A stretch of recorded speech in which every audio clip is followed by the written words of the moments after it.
longtemps considéré comme un modèle d'intégrité et récompensé meilleur directeur des affaires financières en 2023, puis troisième en 2024, il est désormais au cœur d'un dossier suivi par le pôle pénal économique et financier. Est-ce que cette histoire ne vous dit pas quelque chose? Cette affaire s'inscrit dans une série de scandales financiers qui secouent régulièrement la Côte d'Ivoire. Vous ne vous rappelez pas du gendarme là? Rose parfum. Rose parfumée. Il faut m'envoyer un parfum s'il te plaît. Rose. Ça ne vous rappelle pas l'histoire du directeur chargé de la lutte contre la drogue là? Ça ne vous rappelle pas l'affaire du directeur, du monsieur qui était en charge de la drogue en Côte d'Ivoire? En Côte d'Ivoire, Alassane Dramane Ouattara a primé, a récompensé un gendarme, un officier supérieur de la gendarmerie qui était en charge du pôle lutte contre la drogue. Vous ne vous rappelez pas de cette histoire-là, ou bien de chercher sa photo? Je vais chercher sa photo. Regardez. Voilà. Est-ce que vous vous rappelez de celui-là? Vous vous rappelez de monsieur là? Lui là? Si vous vous rappelez de lui, mettez oui dans les commentaires. Est-ce que vous vous rappelez de celui-là? Pour ceux qui ne se rappellent pas, si vous ne vous rappelez pas, il va vous dire. L'ex-responsable de la lutte anti-drogue, condamné à environ à une peine de 5 ans d'emprisonnement. Il a été primé ici, meilleur gendarme avec Alassane. Il est en prison. 5 ans. Ah, merci, monsieur Kouadio. Vous vous rappelez de celui-là, non? Il est en prison. Le monsieur que vous voyez là, il a été primé en Côte d'Ivoire sous Alassane Dramane Ouattara comme meilleur gendarme. Meilleur gendarme. Toute catégorie de gendarmes confondus en Côte d'Ivoire. Il était meilleur gendarme en charge de la lutte contre la drogue. Donc il a eu un prix d'excellence sous Alassane Dramane Ouattara. C'est-à-dire, ils ont récompensé ce gendarme-là à hauteur de 20 millions, 30 millions pour service. Il a eu un prix qui avoisine au moins les 20 millions, 30 millions. On lui a donné comme ça, on dit, l'État de Côte d'Ivoire te donne de l'argent avec un prix pour reconnaissance, pour un travail bien accompli. Le monsieur là, aujourd'hui, il est en prison. Son procès s'est passé à Abidjan sans que vous ne soyez informés. Doumbia, soit salué. Même si c'est ton frère qui vient de voler l'argent, soit salué. Doumbia, pour m'envoyer au moins 20 000 francs dans les 3 milliards là. Est-ce que vous écoutez? Le monsieur que je viens de vous montrer, le gendarme là, ça dit, il était gendarme en charge de la lutte contre la drogue. Donc, il était chargé de la lutte contre la grande criminalité. Donc, il fut récompensé pour ça.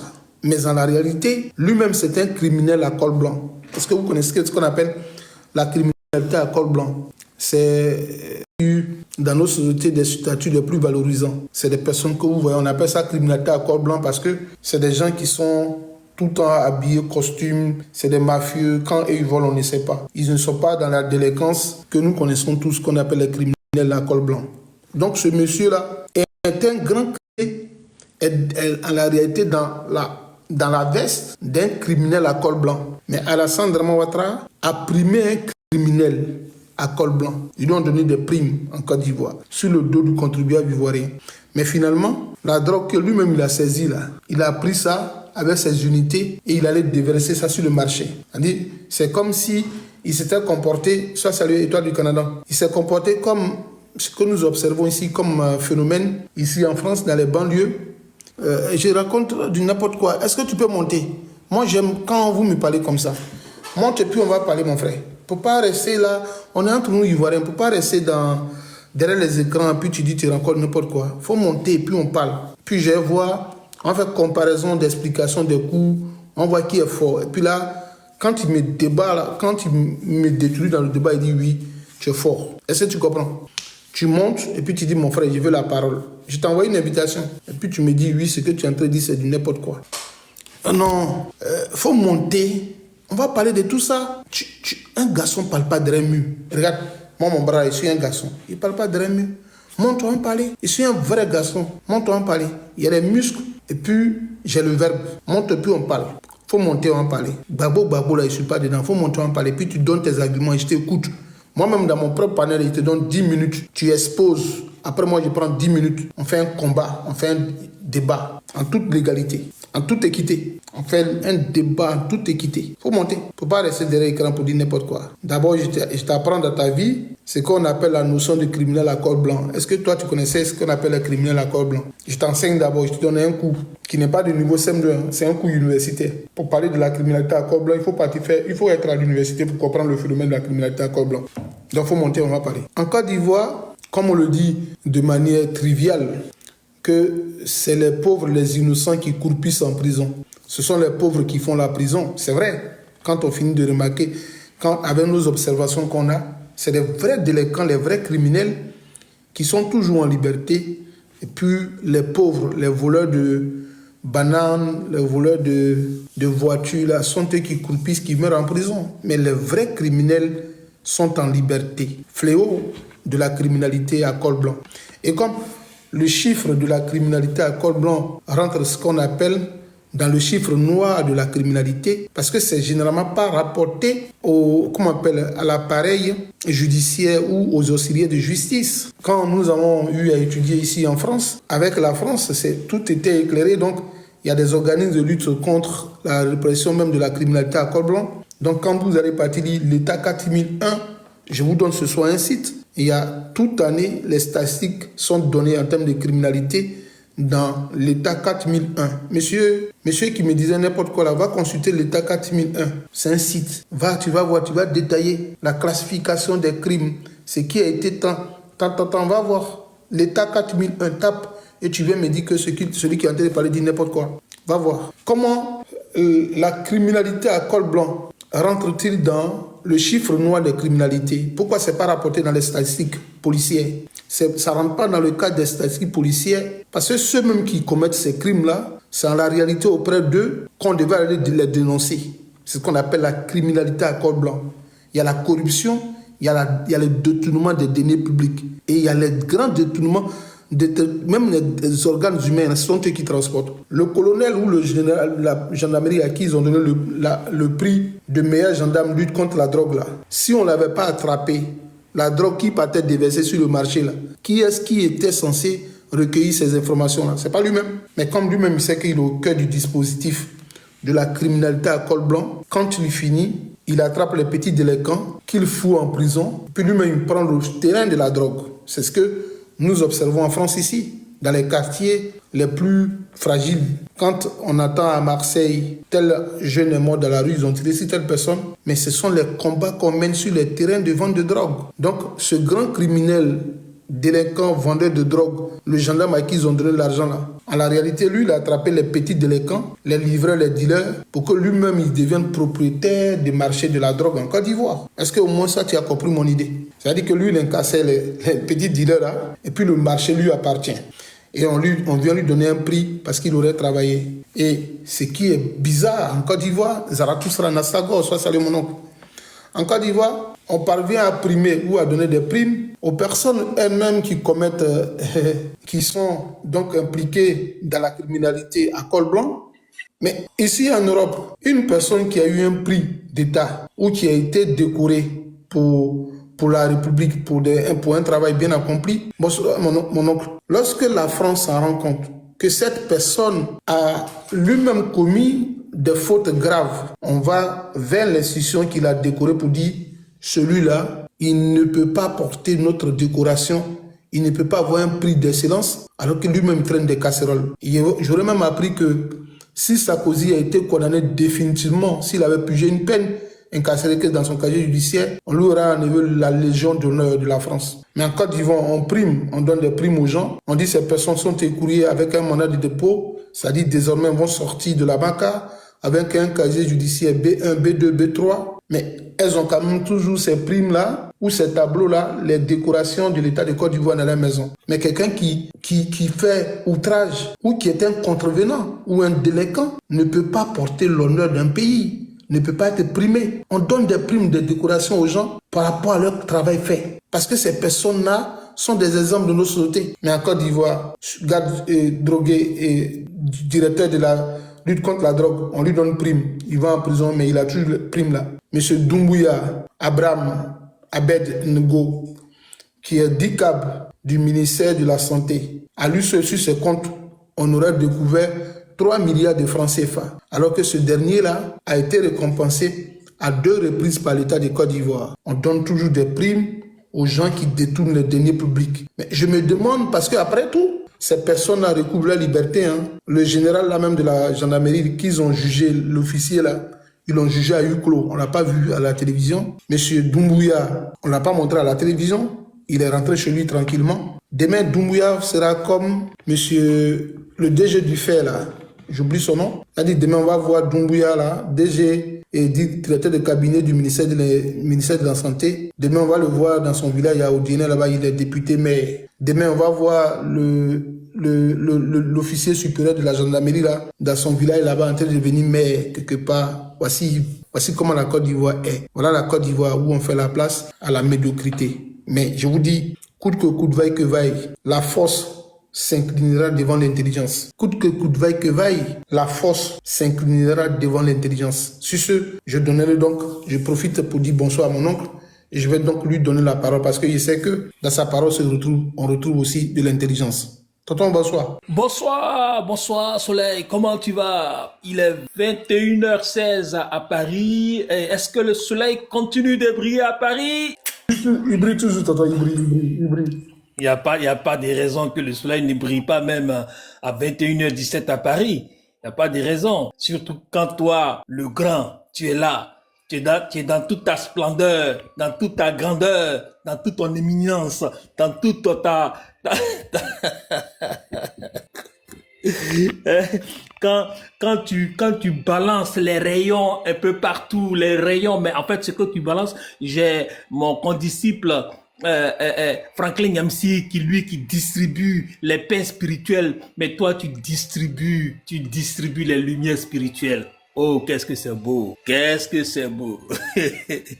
Alors, vous savez, chez nous, on dit que quand on dit l'étranger, ses yeux sont gros, mais il ne voit pas bien clair, il voit pas clair. Donc quand l'étranger arrive dans le village, qu'il puisse voir clair, il faut qu'il demande les nouvelles, on lui demande les nouvelles et puis on va lui donner les nouvelles du village. Bon, moi je viens d'arriver, je sais vraiment pas ce qui se passe dans ce village. Tiens, dans ce village soleillique, je sais pas ce qui s'y passe. Quel est donc le sujet? De quoi parlons-nous? Sur quoi allons-nous nous épancher? Sur quoi allons-nous entretenir ceux qui nous écoutent? That is the question. Ouais, tonton, il y a rien de grave ce soir. J'étais en balade, j'étais ce soir sur, comme d'habitude, j'étais sur la toile. Et puis j'ai vu notre frère Sejassé, que tu connais bien, qu'on pratique toujours. Il a fait un post sur sa page Facebook où il a parlé du directeur des affaires financières du ministère de la Santé ivoirien. Un certain monsieur nommé monsieur Doumbouya Abraham Abed Ngo aurait détourné 3 milliards de francs CFA et qu'on a retrouvé sur ses comptes. Actuellement, il serait donc aux mains du pôle économique et financier de la Côte d'Ivoire, selon une source judiciaire révélée par un site officiel qu'on appelle leto.net. Donc, il a été arrêté le 16 novembre à sa descente d'un avion. Donc, voilà. Et alors que ce dernier a été primé à 2 reprises en Côte d'Ivoire comme meilleur DAF de Côte d'Ivoire. Voilà. Et donc, je suis en train de faire une sorte d'analogie sous le règne d'Alassane Dramane Ouattara, comment les criminels à col blanc prospèrent et que ce sont ces personnes-là, les grands criminels à col blanc, qu'on arrive quand même à donner des récompenses qui sont devenues des modèles sous nos cieux. Voilà. Maintenant, j'ai compris. J'ai compris. Mais ce monsieur-là, il n'était pas seulement,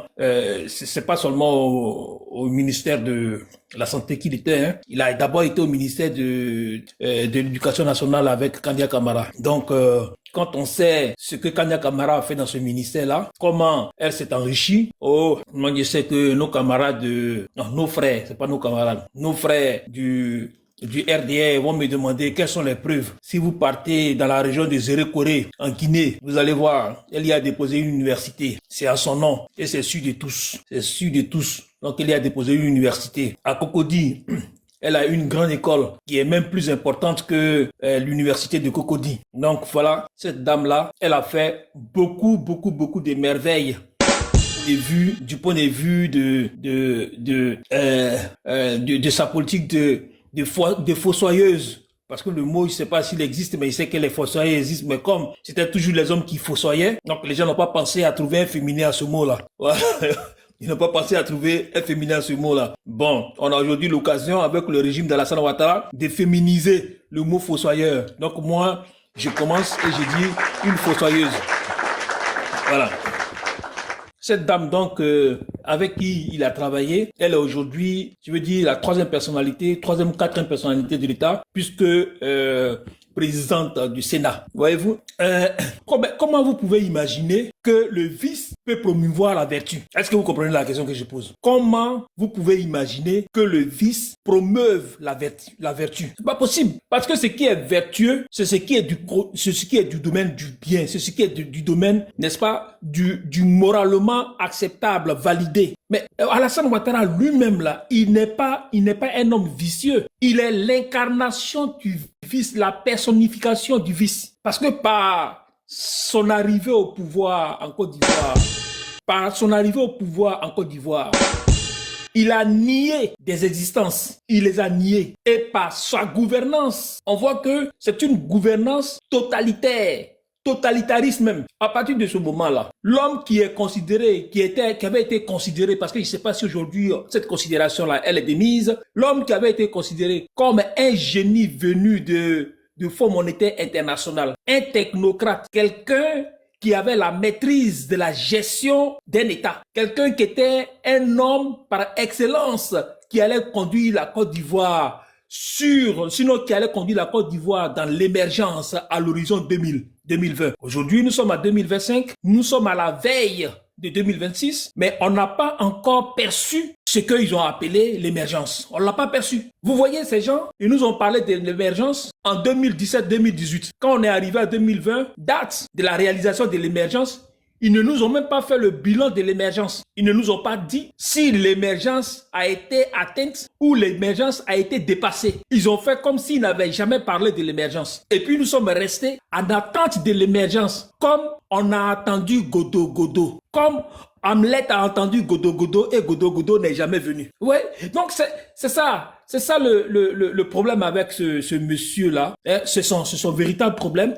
Donc, il est l'incarnation du vice. Et il a une apparence, je peux faire dire apparence, il a une apparence de quelqu'un de rigoureux. Mais on ne peut pas être rigoureux si tout son mandat, sinon si tous ses mandats sont émaillés de détournements colossaux des deniers publics, sans que les détourneurs ne soient sanctionnés et sans que on ne mette en place une politique qui interdise ou bien une politique qui décourage toute personne qui rêverait de fossoyer l'économie, de pouvoir transformer son rêve en réalité. Mais ce que nous constatons,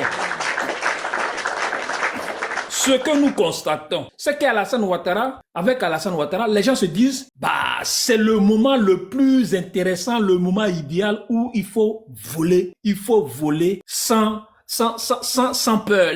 En fait, l'expression c'est voler en toute quiétude. Vous savez, le contraire de l'inquiétude, c'est la quiétude. Voilà. Donc, tu n'es pas inquiet. Tu voles sans être inquiété, sans avoir même une once d'inquiétude, parce que tu sais que c'est normal. C'est normal. En fait, quand on confie le bien public à un voleur, on se dit que il ne sera plus volé. Parce que c'est lui-même qui est le voleur. Donc en fait, ce qu'ils font, les petites dénonciations qu'ils font là, mais c'est les dénonciations des personnes qui ces personnes qui n'ont pas donné la ration qu'il faut au chef voleur. Je répète, le chef voleur, il dirige une bande de voleurs. Vous vous souvenez des Ali Baba et les 40 voleurs? Voilà. Aujourd'hui, on a Ali Baba et les 56 voleurs. Parce qu'il a 56 ministres. Ministres, des choses, gouverneurs, tous des gens qui ne servent à rien. Tout ça aussi, c'est le vol. Tout ça, parce que c'est de l'argent du citoyen ivoirien qu'on paye ces gens-là. On met de l'argent à leur disposition. Moi, je sais pas. Moi, je ne sais pas. Moi, s'il y a quelqu'un, un militant du RHDP, qui est là, qui peut venir me dire, qui veut me démontrer à quoi sert un ministre, comment il s'appelle, quoi là, ministre, ils ont des ministres bizarres là. Ministre gouverneur, tonton, je te complète parce que c'est ta conférence dont on me paie. Voilà, c'est l'autre là, par exemple. Voilà, le gars de Gagnoa là. Dakouri Tablé, il sert à quoi? Dakouri Tablé, en tant que ministre gouverneur, il sert à quoi? Le gré de ce Sandra-là, il sert à quoi? Il est venu mettre à des postes de responsabilité des gens qui auraient dû être dans des garages politiques, des garages même existentiels, mais il les place dans des postes de responsabilité avec un rang de ministre. En fait, avec Alassane Ouattara, si tu es fatigué, que tu vas aller te reposer, tu vas te reposer avec un rang de ministre. Mais quand je dis rang de ministre, c'est tu as tous les avantages d'un ministre. Sinon, Dakouri Tablé, à Gagnoa, il n'a jamais réuni quelqu'un. Il a un budget, hein. Ils ont tous des budgets. Mais on ne sait pas à quoi servent les budgets de ces ministres-là. On ne sait pas à quoi ça sert. Mais c'est du vol. C'est un vol institutionnalisé. C'est un vol institutionnalisé.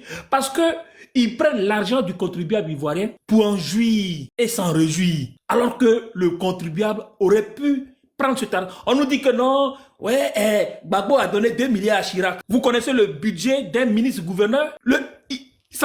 Vous connaissez ce budget-là et il ne sert à rien. Donc, en fait, ça veut dire que chaque année, Ouattara dilapide plusieurs milliards de nos francs à des gens qui ne servent à rien. Les milliards que Ouattara donne à ces ministres-gouverneurs-là, mais ce n'est rien à côté des 2 milliards que Gbagbo a donné à Chirac pour le président Laurent Gbagbo, en espérant, bien entendu, avoir la paix. Il dit qu'il a donné ça pour payer, pour acheter la paix. Il a donné les 2 milliards pour acheter la paix. Aujourd'hui, j'ai un aîné pour qui j'ai beaucoup de... Enfin, j'ai du respect pour son niveau de connaissance parce que c'est quelqu'un qui est très cultivé. Il est très cultivé. J'apprends beaucoup auprès de lui. Mais en même temps, je comprends que la sagesse, comme l'enseignent les Grecs et puis nos anciens, tout. Mais la sagesse, ce n'est pas que la connaissance. C'est la connaissance et l'action.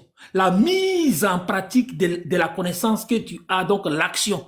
Comment la connaissance que tu as, tu l'utilises dans une action et puis ça fait de toi une personne distinguée. En fait, ça te distingue, ça te qualifie, ça t'identifie, ça se particularise. C'est ça. Mais bon, je vois, il est là, mais il se muscle sur 2 milliards. Oui, Gbagbo a pris 2 milliards de nos francs pour donner à Jacques Chirac. Et puis je lui dis, mais so what? Ouattara prend plusieurs milliards. Voici le directeur, le DAF dont on parle. Lui seul, il a pris 3 milliards. 3 milliards. Tranquille. 3 milliards. L'argent des déchets toxiques là. Adama Bitogo, il a détourné plein d'argent dans ça. Aujourd'hui, il est président de l'Assemblée nationale. Est-ce qu'on peut en parler? Est-ce que ça peut faire l'objet d'un débat? Mais voici des gens qui, par peur, ou bien même qui se sont convaincus eux-mêmes, qui n'ont pas la capacité de dire quelque chose, de faire même des observations, sinon des commentaires sur la gestion calamiteuse du gouvernement d'Alassane Ouattara, la gestion des choses d'Alassane Ouattara, sont obligés de venir taper sur quelqu'un qui ne pourra pas répondre. Ils se musclent sur le président Laurent Gbagbo. Oui, Gbagbo a fait ça, qu'il ne devait pas faire ça, qu'il est devenu... Aujourd'hui, on me dit que non, Gbagbo, c'est Gbagbo qui est le président d'honneur du GPS. Il dit tout ça là, on va où avec ça? On dit, voici un DAF qui a détourné 3 milliards de nos francs. Vous n'en parlez pas. Vous n'en parlez pas. Voici le ministre Nguessan Joël. Il dit, il était responsable d'une structure qui était chargée de surveiller le fonctionnement des structures de l'État. Il dit que il y a chaque année près de 1400 milliards de nos francs CFA qui sont détournés ou bien qui sont perdus, que l'État ne réussit pas à récupérer par la mauvaise gestion. Ce monsieur-là, voilà, il était à l'AGFOP, mais après, il gérait une structure qui était chargée de faire ce contrôle-là. Ce qu'ils ont pu faire pour lui, pour avoir dénoncé, ils l'ont viré. Et c'est pas n'importe qui il a dénoncé. Il a dénoncé. Ils l'ont congédié. Ils l'ont congédié, voilà. Ils l'ont congédié. Manu Militari, sans crier gare, sans crier gare. Vous voyez? Et pourtant, ce qu'il a dit, c'est ce qui était vrai. Et il fallait apporter des solutions. Mais qui le congédie? C'est le chef de l'État himself. Pourquoi? Parce que il a dit ce qui est bien pour le peuple de Côte d'Ivoire. Parce que pour le chef de l'État lui-même, les gens doivent continuer à faire ce qu'ils sont en train de faire. Parce que si on fouille bien, on va tomber sur l'argent.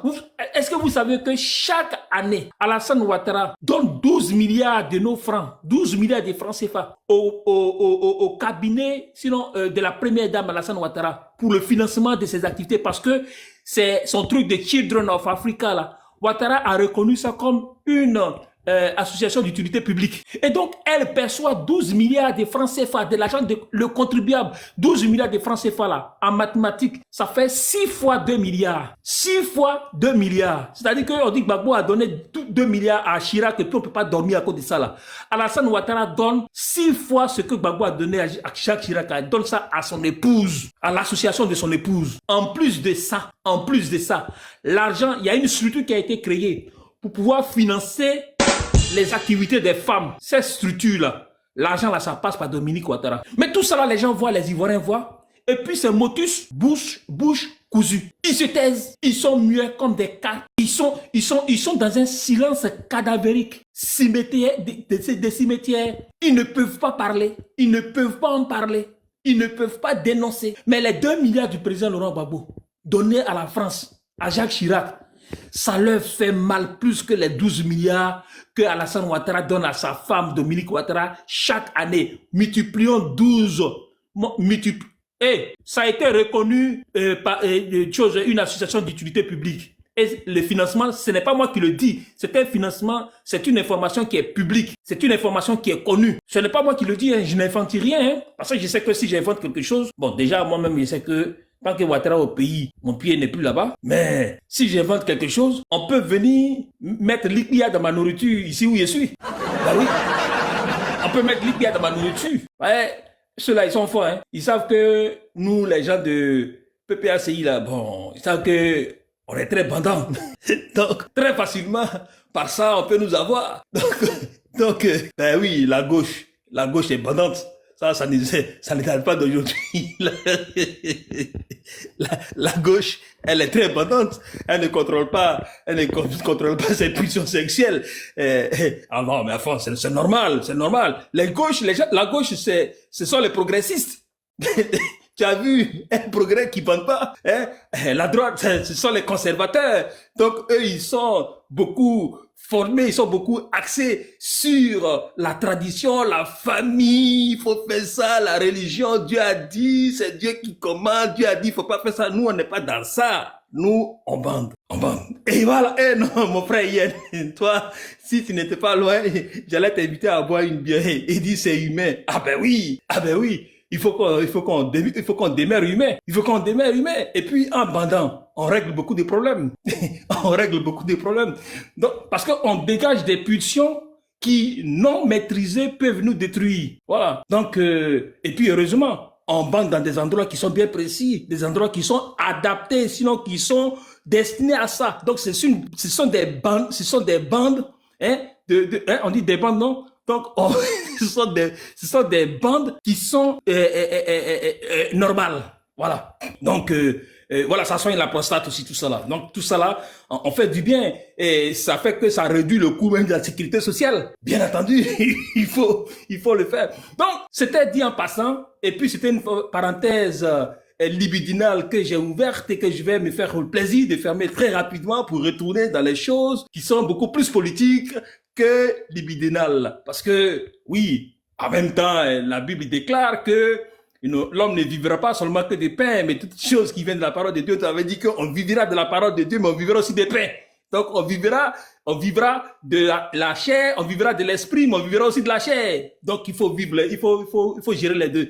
C'est bien entendu le dosage de ces deux entités, de ces deux réalités-là, qui fait de nous des hommes de mesure. Parce que l'être humain doit avoir de la mesure. En toute chose, il faut avoir de la mesure. Voilà, il faut pas déborder, il faut pas exagérer, il faut pas abuser. Et comme on le dit, l'excès nuit. En toute chose, l'excès nuit. Voilà. Donc, la parenthèse étant fermée, on va revenir donc sur cette gestion catastrophique d'Alassane Dramane Ouattara, où mais les gens même nous cachent les jours, ils nous cachent des informations parce que, mais écoutez, les gens se disent que d'autres volent, on ne leur fait rien, Mais pourquoi moi je ne volerai pas? Mais il y a souvent, ce sont des vols de révolte. Et moi, je pense même que ce sont des vols de résistance. C'est une forme de résistance. Parce qu'ils se disent non. Mais enfin, je ne sais pas si vous avez lu ce beau livre de Amadou Koné, que je conseille à tout le monde. C'est un livre qui a trois volumes. Volume 1, volume 2, volume 3. Volume 1, en fait, c'est Sous le pouvoir des Balakros. Amadou Koné, Sous le pouvoir des Balakros. C'est un petit livre, hein, il n'est pas grand. Vous le lisez, ça se lit en un jour. Un petit livre. Mais il a fait ça en 3 volumes. Mais il faut le lire pour comprendre que voici le personnage principal de ce livre-là, qui a fait ses études dans une société traditionnelle africaine, tout, et puis bon, après son baccalauréat, il allait en Europe pour aller faire ses études. Il est revenu avec des bons diplômes. Les gens voulaient le prendre en Occident pour pouvoir pour travailler. Il a dit non, lui, il rentre dans son pays pour pouvoir mettre sa connaissance à la disposition de sa patrie. Et il arrive en Côte d'Ivoire. Quand vous voyez la description, les noms qu'il donne au pays, à l'endroit, il parle de la Côte d'Ivoire. Il arrive en Côte d'Ivoire, avec la description, on peut savoir qu'il habitait Treichville. Mais dans le ministère où il travaille, tout le monde vole. Et puis, il a le même salaire qu'eux tous, mais ils ont tous des grosses voitures. Et les gens lui demandaient, mais toi, mais tu as quel problème? Il dit, mais comment quel problème? On dit, mais pourquoi tu ne peux pas faire? Mais pourquoi tu es pauvre? Il dit, mais je suis pas pauvre, je suis fonctionnaire, voici mon salaire que je gagne, j'ai vu correctement avec ça. On dit, mais non, voici, tu peux faire ça, puis tu vas arrondir, tu vas avoir beaucoup d'argent, même ton salaire, même là, ça là, les salaires qu'on donne là, c'est pour ne pas que, voilà, c'est pour mettre ça sur fiche de paye. Sinon, on se paye soi-même. Quand on est où, à ce niveau, tu es là, tu te payes toi-même. En fait, ils travaillaient tous avec des balacros. Et il était le seul qui n'était pas blackrotisé. Donc, les gens trouvaient qu'il était un homme bizarre. Mais est-ce qu'il fallait faire comme les autres pour être normal? Est-ce qu'il fallait faire comme les autres pour ne pas être considéré comme quelqu'un qui est là pour balancer? Il a décidé de rester digne. Mais aujourd'hui, combien peuvent être comme Amadou Koné? Combien de personnes peuvent être comme lui? Quand ils voient sous leurs yeux des gens qui volent, mais les gens, ils volent même pas avec une seule main.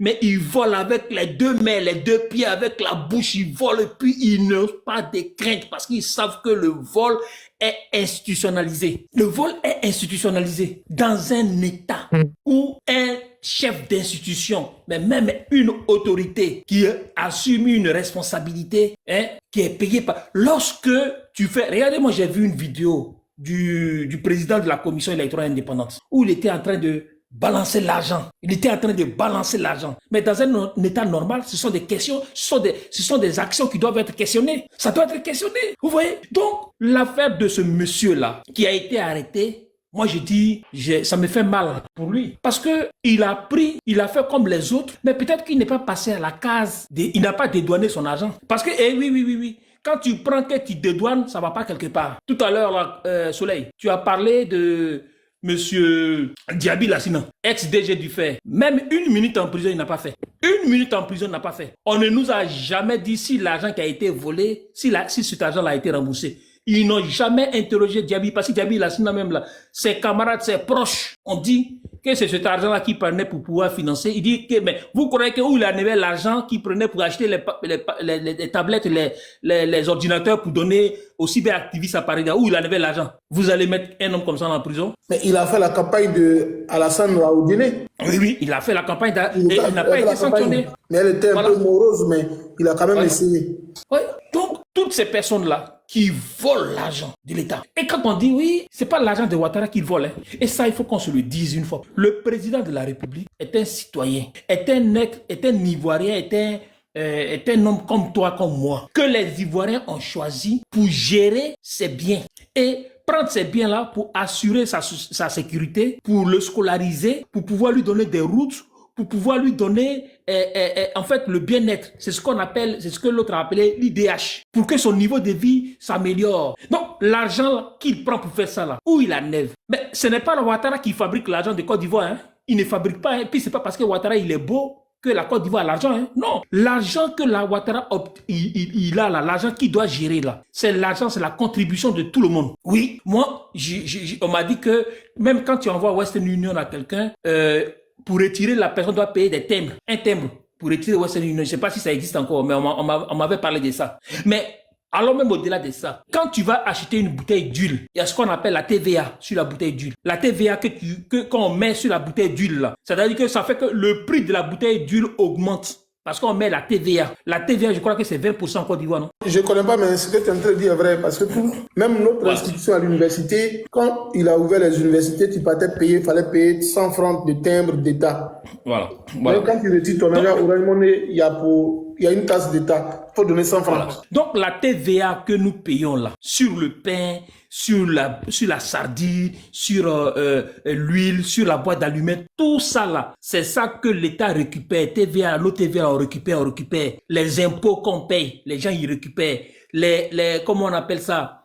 Si tu as une maison, moi par exemple, il y a une maison dans ma ville natale, on paye impôt chaque année, on paye impôt. C'est cet argent-là qu'on récupère. C'est ça qu'on appelle taxe foncière ou bien chose. Voilà, on paye tout ça là. Chaque année, on paye. Donc c'est nous tous qui cotisons et cet argent-là.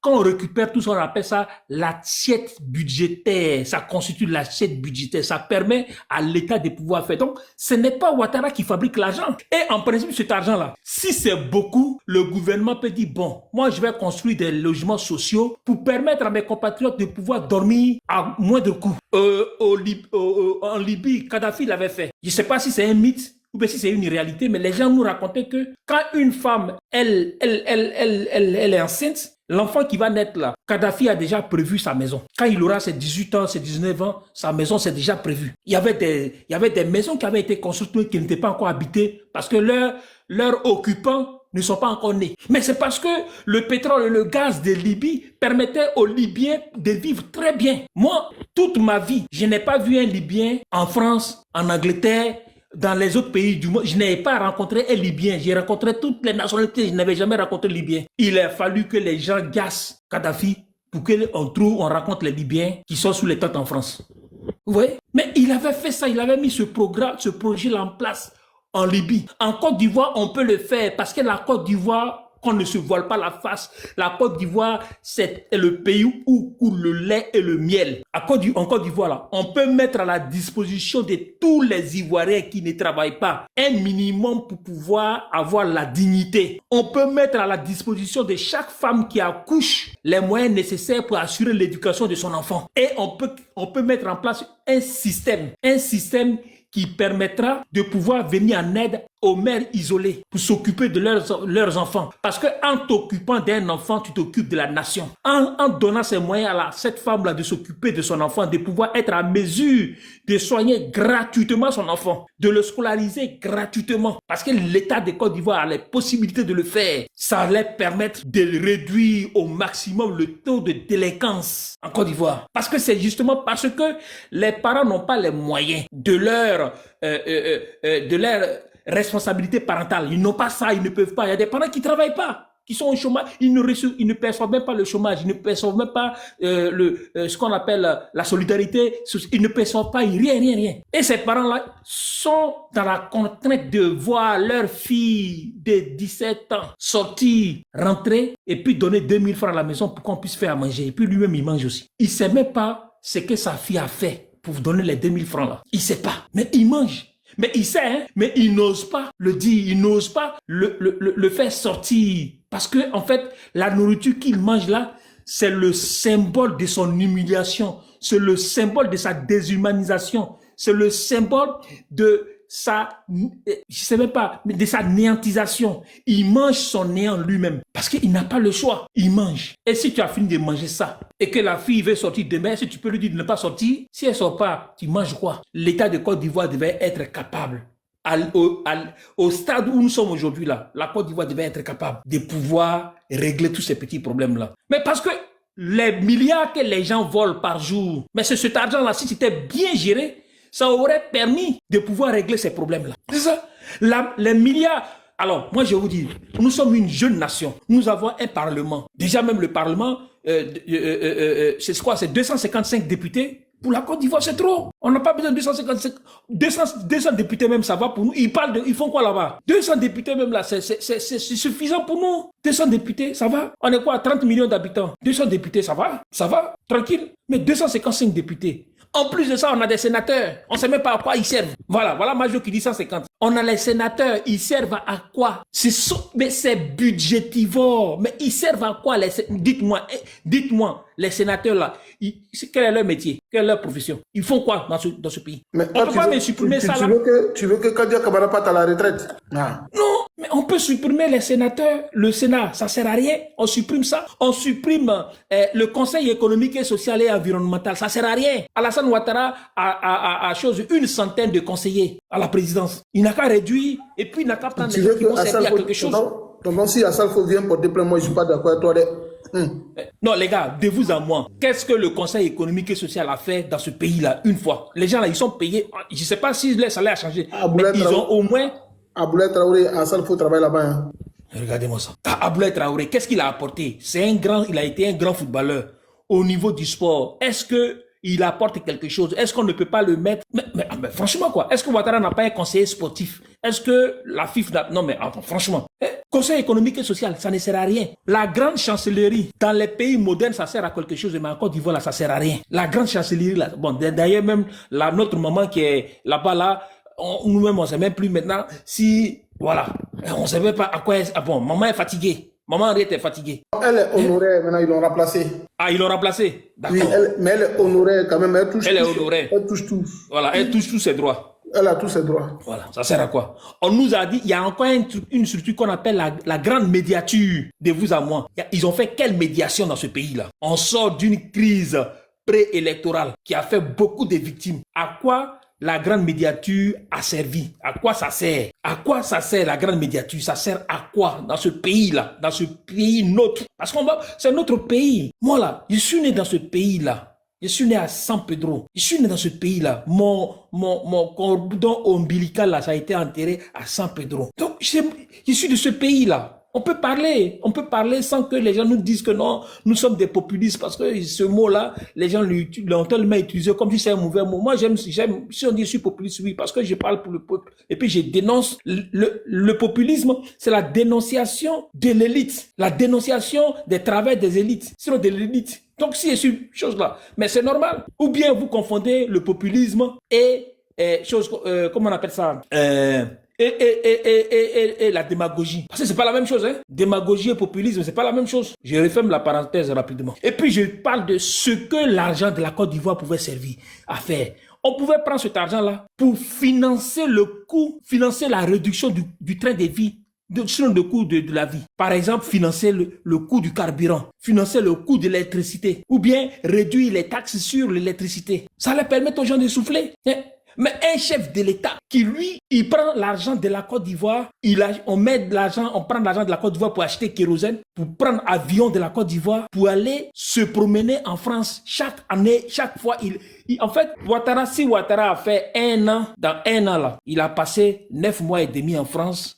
Et puis 2 mois et demi en Côte d'Ivoire. Bon, ça sert à quoi? Bon, les gens vont me dire que non, mais Paul Biya même là, lui, il passe toute l'année en Suisse. Bon, vous allez nous comparer à Alassane Ouattara à Paul Biya. Pourquoi vous ne prenez pas les bons exemples? Pourquoi vous ne prenez pas la chose? Laissez papa Popol tranquille. Laissez mon père Popol tranquille. Parce que lui là, c'est mon papa. Laissez-le tranquille. Parlons de Ouattara. Ouattara qui n'est pas mon père, parlons de lui. Non, mais sérieusement, cet argent-là, ça pouvait servir à financer beaucoup de choses, beaucoup d'activités. Voici des jeunes qui... Voilà, aujourd'hui, on nous sort un décret. Le gouverneur, déjà je vais d'abord parler des gouverneurs de lui-même d'abord. Tous les gouvernorats qui existent en Côte d'Ivoire, tous les gouvernorats qui existent en Côte d'Ivoire sont dirigés par les fils de la région. Le gouverneur, voilà, c'est ça. Le gouverneur de comment on appelle ça, de Sassandra là, Legré. Il est néo de Sassandra. Il est le gouverneur de Sassandra, Guillaume, toutes ces zones là. Celui qui est le gouverneur de Fresco.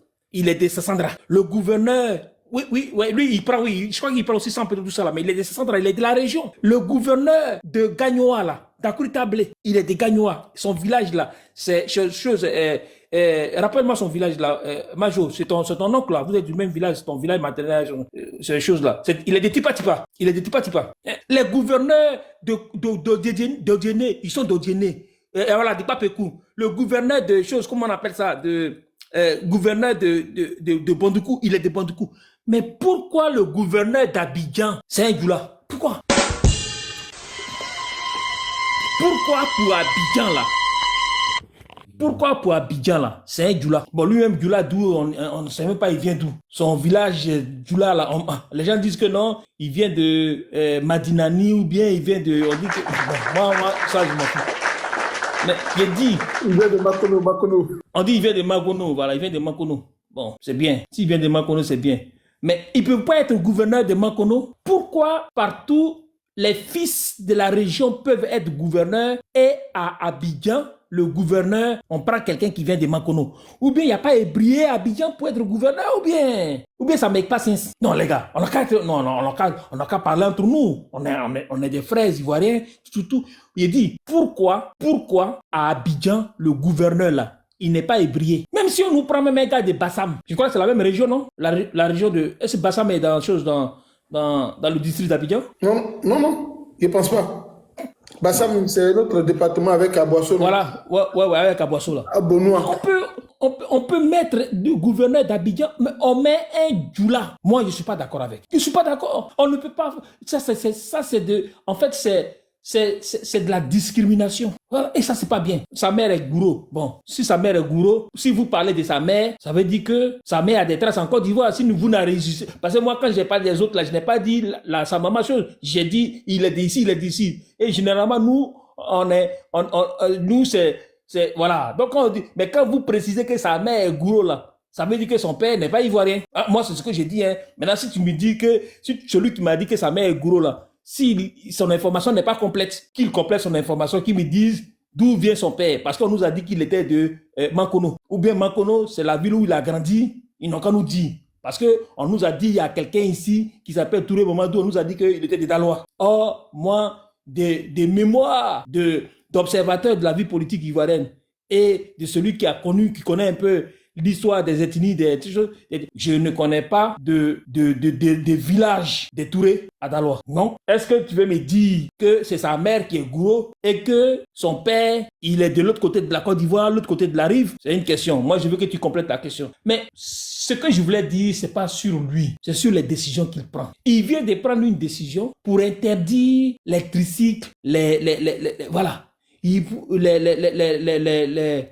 Les gens qui font les trucs là, nos jeunes frères qui ont eu la maîtrise, ils ont le master, et puis il n'y a pas de travail. Donc ils ont dit, bon, on va faire comment? Ils se sont débrouillés, ils ont eu un peu d'argent, et puis ils ont acheté des motos pour faire livraison. Non, il y a quelqu'un qui a une thèse en psychologie. Ah, tu vois? Voilà, un docteur en psychologie. Un docteur en psychologie. C'est-à-dire que lui là même là, il doit ouvrir un cabinet pour pouvoir gérer les problèmes psychologiques des Ivoiriens. Hein?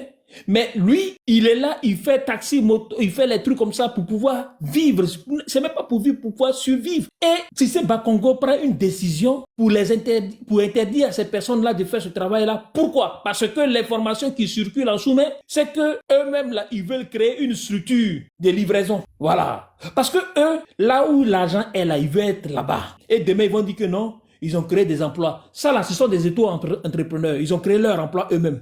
Ouais, il y a quelqu'un qui dit ça a été annulé. Ça a été annulé, ok, c'est une très bonne chose que ça ait été annulé. Mais le fait même d'avoir pensé à ça, c'est un danger. Le fait même d'avoir pensé à mettre nos frères, nos jeunes frères au chômage là, c'est un crime. Et pour ça, il est passible d'une condamnation à une charge très lourde, à une peine qui est très lourde. Vous voyez, mais c'est pas... On leur demande d'avoir des idées pour pouvoir permettre aux jeunes d'avoir du travail. Eux, les idées qu'ils ont là, c'est pour mettre les gens au chômage. Nos frères étaient ici, ils géraient les petits gombos, les trucs qu'ils envoyaient, les voitures en Côte d'Ivoire pour pouvoir vendre les voitures d'occasion, tout ça. Ils ont dit jamais. Maintenant là, il faut 5 ans. Mais je vais revenir sur les livrets là, même les motos. Même en Europe, en France, qui est le pays miroir de la Côte d'Ivoire là, il y a les livreurs à moto. Il y a les livreurs à moto. Vous n'avez pas su structurer une jeunesse. Vous n'avez pas su donner un avenir à une jeunesse. Cette jeunesse-là a décidé de se prendre en charge, a décidé à créer, a eu de l'imagination, s'est donné du travail, s'est donné un emploi. Et puis même, ce n'est pas gratuit parce que ils payent cher pour pouvoir faire ce truc-là. Et vous venez, un matin, vous venez, et puis non, on ne veut plus parce que, il faut que, parce que Abidjan doit être une ville des riches. Et donc, mais les riches là, c'est à eux qu'on livre. Les jeunes qui font les livraisons là, ils ne livrent pas aux pauvres, hein, parce que les pauvres ne peuvent pas faire livraison. Moi, je suis pauvre, j'ai acheté quelque chose, j'habite à Koumassi, Sikoji, je suis en train de régler un compte personnel avec quelqu'un. J'habite à Koumassi, Sikoji 2, et j'ai acheté une marchandise qui se trouve au plateau. Le vendeur se trouve au plateau. Moi, je ne fais pas livraison. Je prends mon bus 11. Et puis, j'arrive là-bas, je descends, je prends mon truc. Le bus, c'est combien? C'est à 250 ou à 300 francs, non? Voilà. Aller-retour, ça va me faire 600 francs. Au lieu de faire livraison 2000 francs. Parce que je sais que les 1400 francs que je vais économiser là, ça va me permettre de pouvoir manger quelque chose. Ça va me permettre de pouvoir gérer un souci. Ou bien payer des aspirines si je suis malade. Donc, empêcher les jeunes, arracher à ces jeunes leur gagne-pain, c'est criminel. Et je n'ai pas la confirmation de l'annulation de cette décision-là, mais si c'était fait, si c'était annulé, on n'a pas à les applaudir. Parce que c'est nous qu'on doit applaudir, c'est nous que nous devons applaudir. Parce que c'est par l'effet, sur la toile a pris feu aujourd'hui là. Les gens m'ont parlé. Et ils ont vu que 4 mandats, on n'a pas le droit de faire et puis on veut faire là. Est-ce qu'avec des taxis, motos, avec des livraisons là, ça ne peut pas être la poudre au feu? C'est pas ça qui va nous empêcher de faire notre investiture. On est à la veille d'investiture. Est-ce que c'est pas mieux on va faire blé-blé? C'est pas mieux on va faire piano? C'est pas mieux on va faire doucement pour éviter les trucs qu'on va s'éclabousser par une affaire qui chose.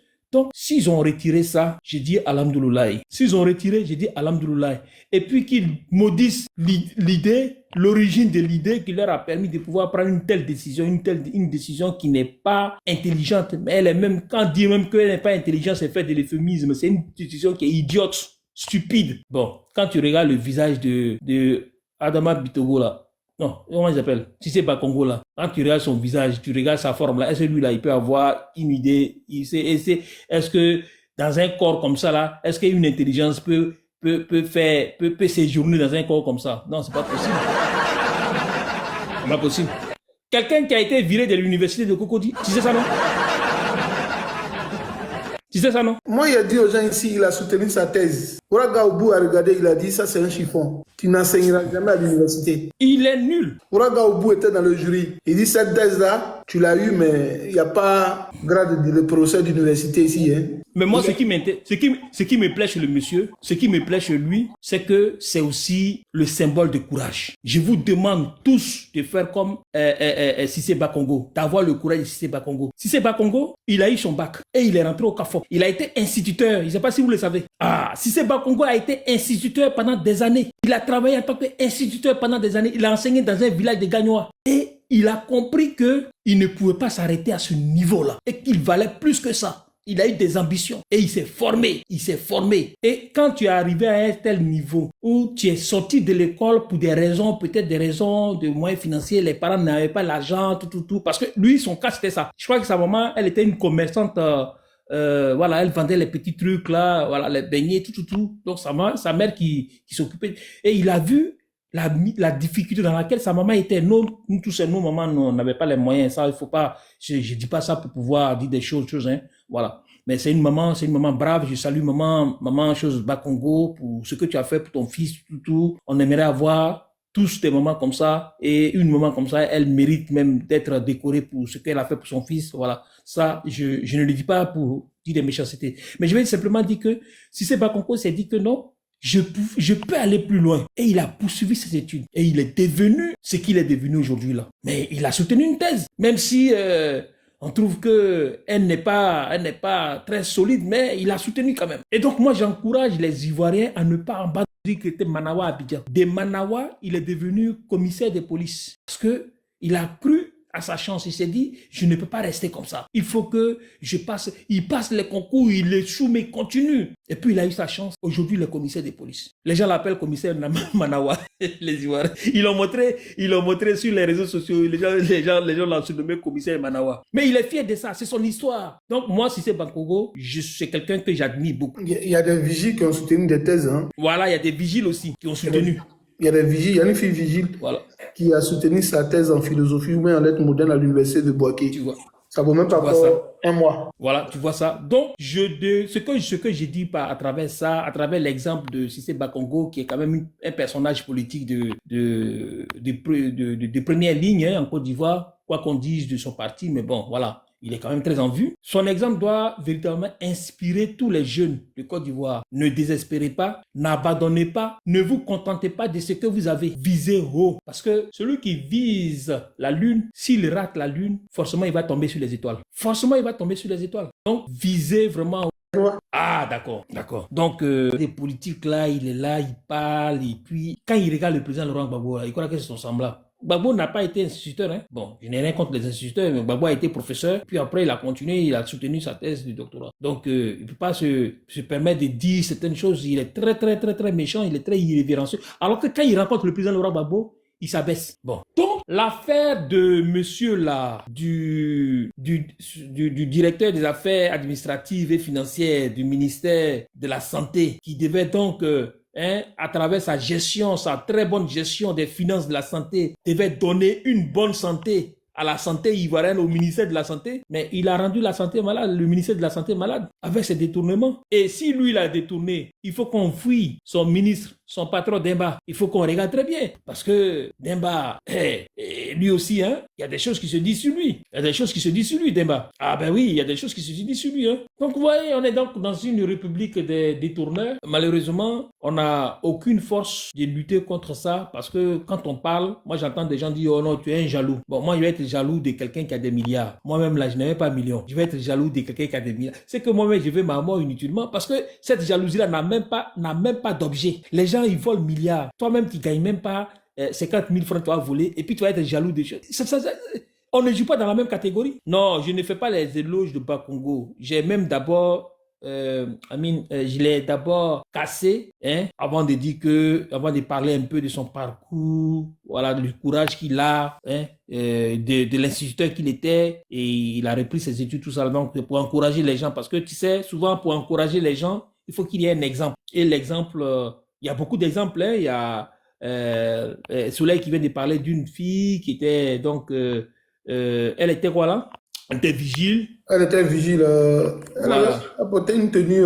Regardez, Voilà, c'est un donc, truc public à Bouaké. Mais je connais, voilà. hein, c'est les gens en Côte d'Ivoire, hein, des étudiants Voilà, c'est les gens en Côte d'Ivoire. Voilà, vigiles donc pour pouvoir encourager les gens, il faut peut-être donner des gens qui sont connus pour dire que c'est possible, quoi. Voilà, c'est possible. Mais le président Laurent Gbagbo, hein, lui aussi, il n'a pas fait son doctorat un coup, hein. Il a pris frein, il allait travailler et puis après il a repris. Donc, non, c'est pour vous dire tout ça là. Donc, il faut véritablement qu'il y ait de la transparence, de la gestion.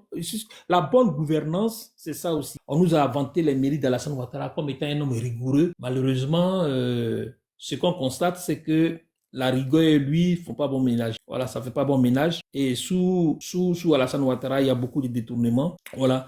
Cette fois-ci, en fait, ce que nous souhaitons, c'est qu'il n'y ait pas de détournement d'argent. Mais s'il y en a, il faut que ceux qui ont détourné là, ils rendent gorge. C'est-à-dire qu'ils vomissent. C'est vomir là, c'est ce qu'on appelle rendre gorge. Ils n'ont qu'à vomir tout l'argent. Ils n'ont qu'à rendre. Ils n'ont qu'à leur retirer sur tout cet argent-là. Mais si tu le prends, tu le mets en prison et puis il ressort après, son argent est au frais. Bon, nous tous, on va aller voler aussi. Parce que prison, c'est quoi? Moi-même là, Si vous voulez, là, je vais prendre 10 milliards, et puis si vous voulez, mettez-moi en prison 10 ans, bon. Je ne sais pas si en 10 ans, si je peux vivre, si je ressors encore, je peux vivre, mais si j'ai la chance même de faire 4 ans, 5 ans encore là, ben, je vais vivre une vie de loup-gars, je vais vivre une belle vie. Voilà, donc le plus important, ce n'est pas de les arrêter. Bon, même le fait de les arrêter, déjà, c'est pas mal, hein, mais il faut aller plus loin. Il faut récupérer l'argent du contribuable ivoirien et mettre l'argent à la disposition des Ivoiriens. Parce que ce que nous, on va faire quand on va prendre le pouvoir, très bientôt, parce que nous, on va prendre le pouvoir, quand on va prendre le pouvoir, ce qu'on va faire, tous ceux qui ont détourné l'argent, et on sait, les traces sont là. Tout l'argent qui a été détourné depuis que Alassane Ouattara est venu au pouvoir, on va traquer cet argent-là jusqu'au dernier centime. On va tout récupérer. On va tout récupérer. On va mettre en place un système qui va permettre aux banques de collaborer, de dénoncer même les gens qui ont... Parce qu'on ne peut pas comprendre que quelqu'un... Mais tu es simple ministre et puis tu deviens milliardaire. C'est pas normal. Les gens qui doivent être milliardaires, ce sont les industriels. Ce qui est bizarre est que Sisseba Congo lui-même et la première dame que tu as citée tout à l'heure dans tes propos liminaires, avec les ministres, quel est le cadeau qu'ils donnent aux jeunes là? Le cadeau qu'ils donnent à l'approche des élections, c'est quel cadeau ils donnent aux jeunes? La première dame, elle donne des tricycles, non? Les ministres, là, ils donnent des motos, non? À Bigana, il y a plein de motos. À Bobo, ils ont donné des milliers de motos. À Koumassi, des milliers de motos.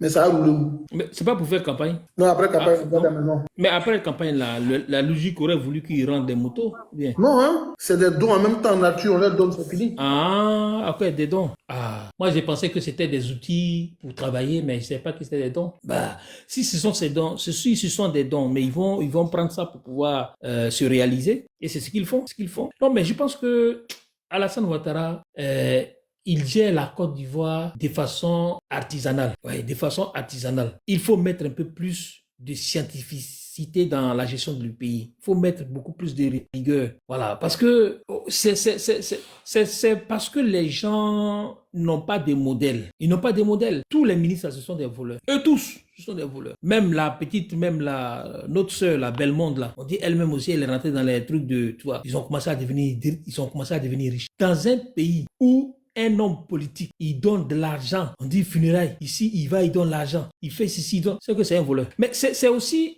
Mais, vous voyez, je ne peux pas excuser les voleurs, hein, mais nous sommes aussi un peu responsables. Parce que dans notre culture, quand quelqu'un est ministre, il doit distribuer l'argent. Il doit faire ceci, il doit aider. Bon, autant de Gbagbo, là, on connaissait les salaires des ministres. Mais je ne dis pas que les gars ne voulaient pas, hein, mais on connaissait au moins les salaires des ministres. Peut-être que si la Ouattara est resté sur le même salaire, on peut s'imaginer qu'ils ont ça. Mais avec ce salaire-là, ils n'ont plus de salaire. Non, avec Ouattara, ils n'ont plus de salaire. Ils se servent. Non, c'est pas déclaré, hein. Même Alassane, on ne connaît pas son salaire. Ah, après, pour Gbagbo, on connaissait. Gbagbo avait une indemnité de 9 500 000 francs par mois. Voilà. Pour Gbagbo, c'était 9 500 000 par mois. Les ministres d'État étaient à 5 millions, 7 millions, par comme ça. Ouais, les ministres d'État étaient à 7 millions, les ministres étaient à 5 millions. Donc, on connaissait tout ça là. Donc, toi, tu es un ministre, tu as 5 millions par mois. Si avec 5 millions par mois là, au bout de 2 ans, tu construis un immeuble, on doit te mettre en prison. Bon, toi, tu es comment on appelle ça là? Le gars là, de la gendarmerie là, son poste là, c'est quoi? Il était directeur... non, je parle de ton ami là. Et pas de ton ami là, qui est le grand patron de la gendarmerie là. Apalo, quel est son poste? Commandant supérieur de la gendarmerie. Toi, tu es commandant supérieur de la gendarmerie. On dit il a au moins 7 immeubles. Les immeubles connus, 7 à Abidjan. 7. Mais ça doit interroger les gens. Commandant supérieur de la gendarmerie, tu as des immeubles. Ça doit interroger les gens. On dit Issouf Bakayoko aussi. Issouf Kouyaté. On dit aussi il a des immeubles. Toutes ces personnes-là. Mais ça doit interroger le gouvernement. Lui, ils ont des immeubles qui sont devenus des beaux. Tu connais ça, le système-là? Oui. Ils construisent et puis ils logent les officiers, les sous-officiers, et puis l'argent revient sur le compte. Mais ce qu'on va faire là, quand on va prendre le pouvoir, tout ça là, on récupère les sous-officiers et les officiers, ils restent dedans. Et puis, l'argent, ça devient... Mais ça devient des maisons, des logements, propriété de l'État. On va nationaliser tout ça là. Parce que c'est l'argent de l'argent, c'est l'argent volé dans les caisses de l'État qu'ils ont pris pour faire ça. Attends, je vais te raconter une histoire. Le patron de la police de San Pedro, il y a un moment donné, il était le patron de la police, de la brigade antidrogue. Celui qui était le cerveau de la drogue. C'est mon ancien. Ah, d'accord. C'est mon ancien de la FESI et du même département. Ah, d'accord. Karamoko, j'ai déjà mangé garba avec Ramoko. Tu vois? Comment toi, tu es le responsable de la lutte contre la drogue et puis c'est toi qui es le cerveau de la drogue. Oui, mais les gens même là, ils n'ont même plus peur de leur fonction. Parce que la fonction, il y a un sacrilège dans la fonction. C'est-à-dire qu'il y a le sacré. Alors, il y a un philosophe français du nom de... son nom là, ça m'échappe. Il a dit, René Girard, qui a dit que le sacrifice, c'est le lieu de la rencontre du sacré. Non, le sacré, c'est le lieu de rencontre du sacrilège et du sacré. Donc, quand tu es à un poste de responsabilité comme celui-ci, mais tu dois faire des sacrifices, tu dois faire des choses, tu dois être exemplaire, tu dois être une image, tu dois être un symbole, parce que tu es le symbole de la République, tu es le symbole de l'État. Tu incarnes ce que on souhaiterait que la République soit. Mais à notre temps, quand on était encore jeune et beau, mais on en voulait aux gens, aux fonctionnaires là qui utilisaient les plaques jaunes, on appelait ça les plaques jaunes. Ah, mais on voit les plaques jaunes et les gens prennent les plaques jaunes pour aller en week-end. Mais aujourd'hui là même, là, ce n'est même plus ça. Ils n'ont même plus besoin des plaques jaunes parce que les plaques jaunes sont identifiées et ils seront identifiés. Tu as vu, on m'a montré une fois une des voitures de Cissé Bakongo, mon frère. Hey, les gens là, c'est qu'ils conduisent à Abidjan. Il était au ministère de l'enseignement supérieur. Il avait une Audi comme il avait une voiture de fonction Audi. Là, ce qui roule maintenant, là, Audi est petit devant ça. Ce qui roule maintenant, là, Audi est petit.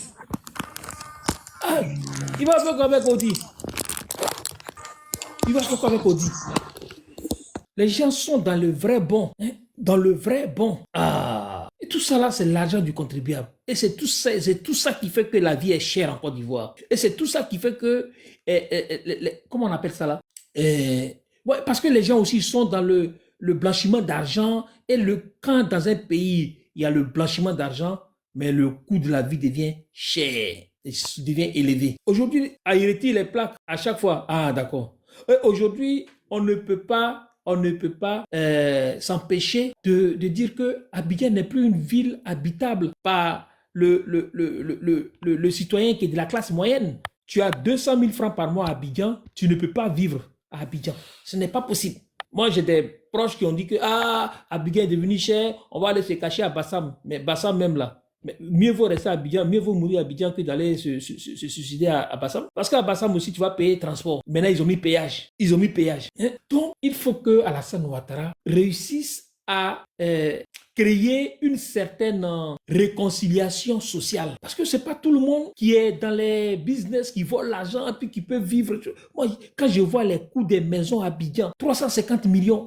Tout ça là, pourquoi? 350 millions. Tu vois la maison même là, elle ne ressemble à rien. Mais si moi j'ai 350 millions là, ce qui est 500 000 euros, hein, un peu plus, hein, 520 000 euros. Mais tu as 520 000 euros, tu vas prendre une maison dans, je sais plus, dans un coin de France, tu vas avoir un coin, tu vois, tu quittes Paris aussi, parce que c'est pas cher. Donc, il faut que les gens fassent des efforts pour faciliter la vie, hein, aux citoyens qui sont de la classe moyenne. En tout cas, à Abidjan, là, la classe populaire, je ne sais pas comment les gens font pour vivre. Les gens qui sont de la classe populaire à Abidjan, je parle des classes économiques populaires, je ne sais pas comment les gens font pour vivre à Abidjan. Et souvent, je vois, hein, qu'il y a des vigiles, les agents de sécurité, les vigiles qui sont devant les magasins, tout ça là. Ceux-là, ils ont peut-être 80 000 francs par mois. Bon, ils font comment pour vivre? Avec 80 000 francs par mois, là, les gens, ils vivent où? Il va payer son transport. Il va payer... Non, mais attends, les gens, ils vivent où? Bon, excusez-moi, je n'ai rien contre les vigiles, ce sont des frères, je connais des gens qui sont peut-être vigiles, bon, je sais pas. Mais, Dio, tu as 80 000 francs par mois. Si ta femme ne travaille pas, elle n'est pas institutrice qui va te ramener peut-être 200 000 francs par mois pour que vous puissiez... Mais attends, tu vas avoir chez toi à la maison une géreuse de Locanto. Mais c'est tout ça, mais c'est la misère. C'est toute cette misère-là qui fait que il y a de la dépravation.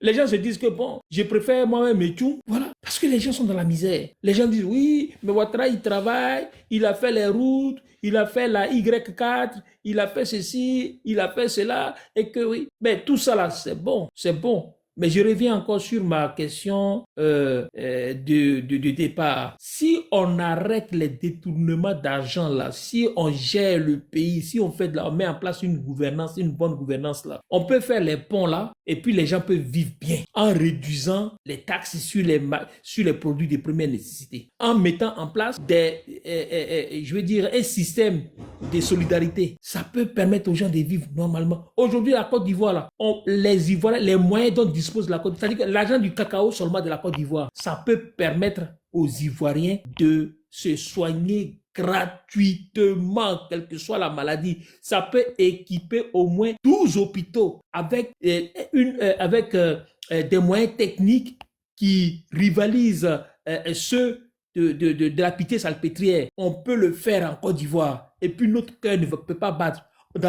On peut mettre au moins dans les 10 grandes régions de la Côte d'Ivoire, on peut mettre des structures médicales de haute pointe, de sorte que quand le président de la République veut se soigner là, il se soigne en Côte d'Ivoire. Un président de la République qui se soigne dans un autre pays, c'est la marque même de son sous-développement, c'est la marque même de son assujettissement, c'est la marque même de la petitesse de son État. Il faut que toi qui es le président de la République, là, il faut que les mains ivoiriennes te soignent. Mais 1, 2, 3, boum, tu t'en vas en France pour te faire soigner. Autant l'américain de Ney, là, ce sont tes aïeux qui ont construit ça. Mais c'est les Français qui ont construit le truc. C'est eux qui ont construit. Mais tu peux mettre aussi des structures comme ça. On a beaucoup d'argent, la Côte d'Ivoire, on a beaucoup d'argent pour mettre tout ça en place. On peut construire ça. Oui, Gbagbo n'avait rien fait. Bon, ok, on prend acte. Gbagbo n'a rien fait. Mais Ouattara qui veut faire, qui fait là, il n'a qu'à faire ce qui est essentiel. Moi, je préfère qu'on mette l'accent sur ce genre de choses-là, et puis qu'on décentralise, qu'on désengorge Abidjan. Parce que Abidjan est fatigué, Abidjan est surchargé. Il faut créer un autre centre, un autre pôle de développement économique en Côte d'Ivoire qui va attirer les gens, qui va permettre aux gens de désengorger Abidjan. Abidjan croule sous le poids de sa population et sous le poids même des ordures ménagères qu'on ne peut pas gérer de façon convenable. Il faut désengorger Abidjan. Ouattara nous avait dit en 2010 que si il était élu la même année, avant décembre, il s'installerait à Yamoussoukro. Décembre 2010. Aujourd'hui, on est en décembre 2025. Tu es toujours à Assini. Comme si Assini, c'est chez lui. Quelqu'un qui est président depuis 15 ans, il n'a jamais mis pied à Congo. Il dit qu'il est de Congo. Tu n'as jamais mis tes pieds là-bas. Moi-même là, dès que j'ai un petit jeton, je mets au pays là. Je mets dans mon village. Toi, tu as l'argent. Jusqu'à les gens de Congo ont envie de te voir. Ils t'ont jamais vu. Il faut aller chez toi.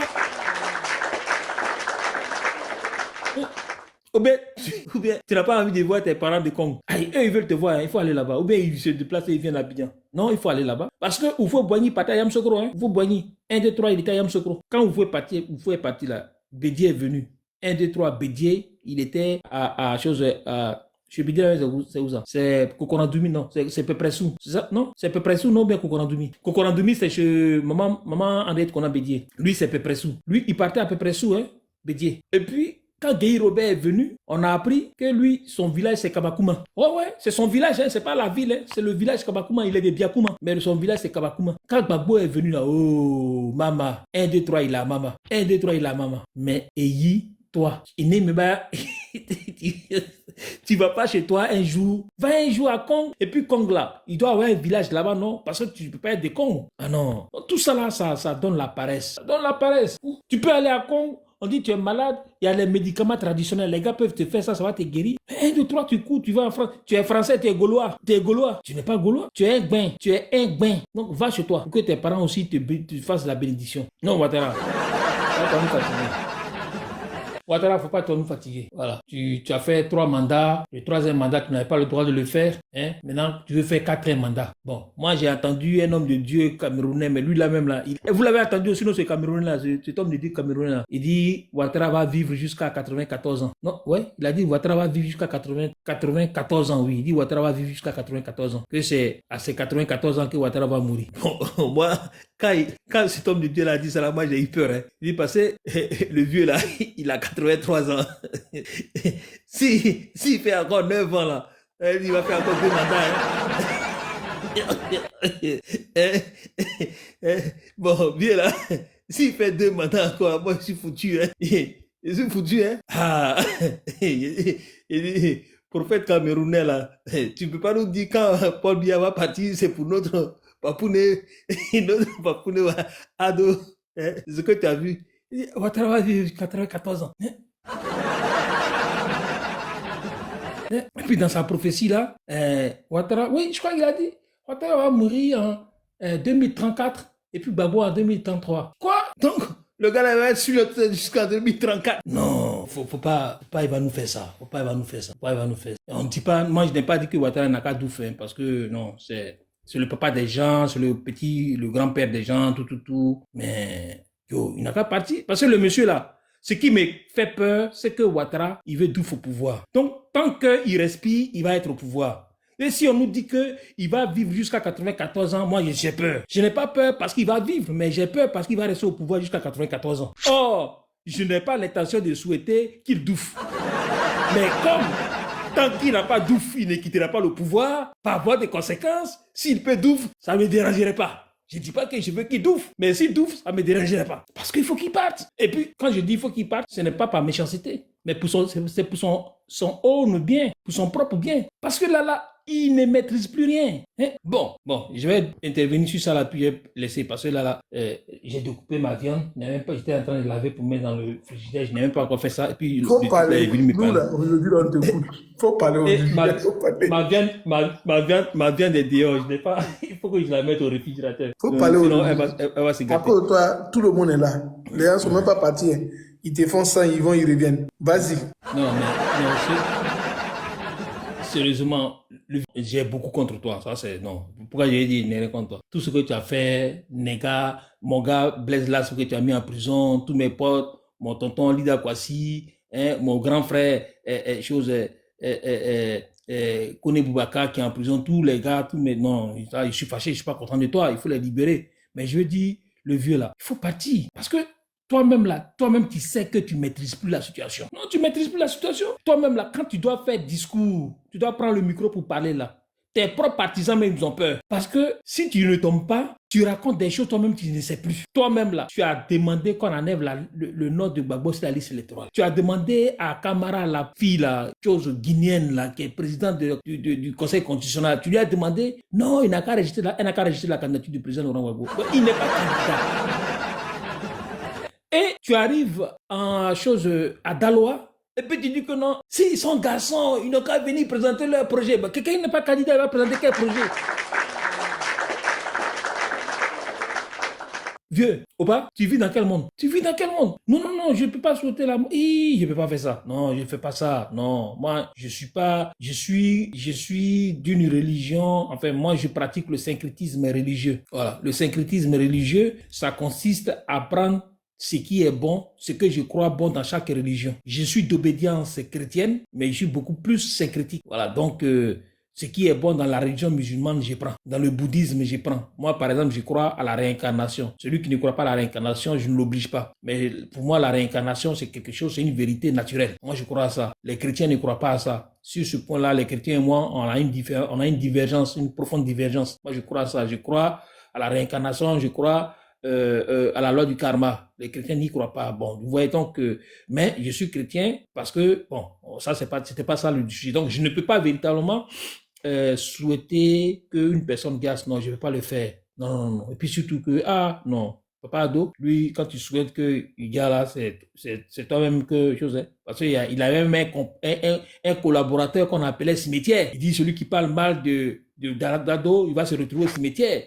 Bon, lui, je ne sais pas où il se trouve présentement, mais en tout cas, il avait promis le cimetière à celui qui allait mal parler d'Alassane Ouattara. J'espère que de là où il est, il fait le compte rendu à Alassane Ouattara sur ce qui se passe là-bas. Donc, si je dis ça, c'est simplement pour le bien du vieux. Même pour la campagne, la photo des campagnes. Vous n'avez pas remarqué? Sa photo des campagnes là. Ils sont obligés de prendre une photo qui date d'il y a 15 ans, il y a 16 ans. Il était trop jeune à ce moment-là, mais il n'est plus comme ça. Mettez la photo actuelle. Parce que ce que vous avez fait là, ça aussi, c'est du mensonge. Parce que vous avez fait la campagne avec une personne qui n'est plus la personne. Oui, ce n'est pas Ouattara. Celui qui va avoir cette photo-là, il va dire non, je vote pour lui parce que là, c'est, voilà, le physique. Mais le Ouattara d'aujourd'hui là, pourquoi vous ne pouvez pas prendre la photo du Ouattara d'aujourd'hui là pour mettre sur... Parce que c'est ça, c'est pour lui que les gens veulent voter. Mais vous avez menti sur les gens. En fait, Vous êtes des perpétuels menteurs. Vous êtes des menteurs, des impénitents menteurs. Vous êtes des menteurs compulsifs. Vous êtes des menteurs compulsifs. Mettez la vraie photo, la photo actuelle de Ouattara là. Mettez ça, puis on va faire campagne avec ça. Puis vous allez voir si les gens ne vont pas s'arrêter pour dire que le type là, il est fatigué, il est fatigué. Alors qu'à le laisser, moi je vote pas parce que lui là, c'est pas, mais parce que un jeune qui a 30 ans, mais c'est quelqu'un qui a l'avenir devant lui. Il ne peut pas voter pour quelqu'un qui a son avenir derrière lui. Il ne peut pas voter pour quelqu'un qui n'a que des souvenirs, qui n'a plus de projet. Ouattara, de sa position où il est, mais il a eu beaucoup de choses dans sa vie. Il a occupé des grandes fonctions, tout, c'est bon, merci. Mais là, il ne peut plus, il est fatigué, il est vieux. Il est vieux. Et vous n'êtes même pas capable d'assumer et d'assurer, mais surtout d'assumer son âge et son physique actuel, son actualité. Vous êtes obligé de vous référer à son passé. Non, le Ouattara que vous avez pris pour faire la campagne, ce n'est pas le vrai Ouattara. Ouais, c'est pourquoi le Ouattara actuel là, il ne sait même pas que Gbagbo n'est pas sur la liste électorale. Il ne sait même pas que Gbagbo n'est pas candidat. Il croit qu'il est candidat, il est en face de Ouattara, il est en face de Gbagbo. Or, son fils, Touré Mamadou, avait dit, si votre papa est candidat, nous aussi on va envoyer notre papa pour être candidat. Parce que vous ne pouvez pas envoyer votre papa et puis notre papa va rester à la maison. Donc, si vous voulez que votre papa soit candidat, nous aussi on envoie notre papa. Bon, vous éliminez papa des autres. Vous avez éliminé papa des autres. Bon, papa des autres aussi, vous l'avez douf. Parce que Bédier, lui, il n'a pas douf, hein. Vous l'avez douf, et ça, vous le savez, hein. C'est le même jour, la même personne qui a douf Bédier, là. C'est la même personne qui a douf le gars, le fils de chose, là. Comment il s'appelle, là? L'ancien ami de Doufoué là, son fils qui a Douf le même jour, il a Douf dans la même période aussi là, le gars de Daloa là, il y avait lui, et puis il y avait le Wassena Kone, c'est dans la même chose, situation sans que vous les avez Doufé. Maintenant, papa Bédi est parti, vous avez éliminé papa Gbagbo. Bon, la logique aurait voulu que Ouattara se dise, bon, comme les gens de ma génération, parce que c'est comme ça il appelle, toi, il dit les gens de sa génération. Bon, il dit comme les gens de ma génération ne sont pas là, moi-même je vais laisser pour que la nouvelle génération se batte. Hein? Ils vont se battre entre eux, les gens de la nouvelle génération. Mais tu élimines Gbagbo, tu as éliminé Bédier, tu as envoyé Bédier, mais très loin. Et puis, toi, tu es là encore. Et puis, tu es candidat en face des gens comme Henriette Lagou. Qui connaît Henriette Lagou? Elle est où? Qui la connaît? Tu es candidat en face d'un gars qu'on appelle Awa Dombelo. Awa Dombelo, il est qui? Qui le connaît? Quand tu veux te mesurer à quelqu'un, si tu veux montrer que tu es fort là, tu te mesures à quelqu'un qui te ressemble. Tu as déjà vu Mike Tyson aller faire combat de boxe avec l'autre là, Hagley et Mike Tyson. Ils ne sont pas de la même catégorie, ils ne peuvent pas faire combat. Donc, Mike Tyson pouvait faire combat contre des choses Kilimanjaro, contre Marie Konaté, parce qu'ils sont de la même catégorie. Qui dans la Côte d'Ivoire que nous connaissons là, qui connaît Awa Dombelo, qui connaît Henriette Lagou, Simone Yves Gbagbo là? On sait très bien que non, mais attends, c'était l'ancienne femme de Gbagbo, mais politiquement, c'est vrai que c'est une grande femme, mais au point même d'être président de la République, et puis surtout, notre sociologie, c'est même pas seulement la sociologie, mais notre façon de penser même n'est pas encore arrivée à un niveau qui va nous permettre de pouvoir être dirigé par une femme présidente de la République en Côte d'Ivoire. Parce que la Côte d'Ivoire est une héritière de la France. Voilà. Ces sociétés-là, la Côte d'Ivoire, la France, les États-Unis, même les grands États-Unis ne sont pas prêts à pouvoir avoir à leur tête une femme. Pour le moment, femme ne peut pas être présidente des États-Unis d'Amérique. C'est pas possible. L'heure des femmes n'est pas encore arrivé. Est-ce que vous savez qu'en 1934, là, les femmes n'avaient pas le droit d'avoir un permis de conduire en France? Est-ce que vous avez ça? 1934, c'est tout près de nous ici. Hein. Les femmes n'avaient pas le droit d'avoir permis de conduire. Les femmes, elles ne votaient pas. Elles n'avaient pas de droit de vote. C'est récent, hein? Elles ont commencé à voter. C'est récent, hein? Elles ont commencé. C'est vrai qu'il y a émancipation. Bon, nous on est d'accord. Mais je veux dire, donc Simone et Yves Gbagbo, toi, on est dans une société qui est très phallocratique. C'est le phallus. Vous savez ce qu'on appelle le phallus en français? Vous voulez que j'explique? Non, le phallus. C'est le bandant. C'est le bandant qui va diriger. On est dans une société qui est encore très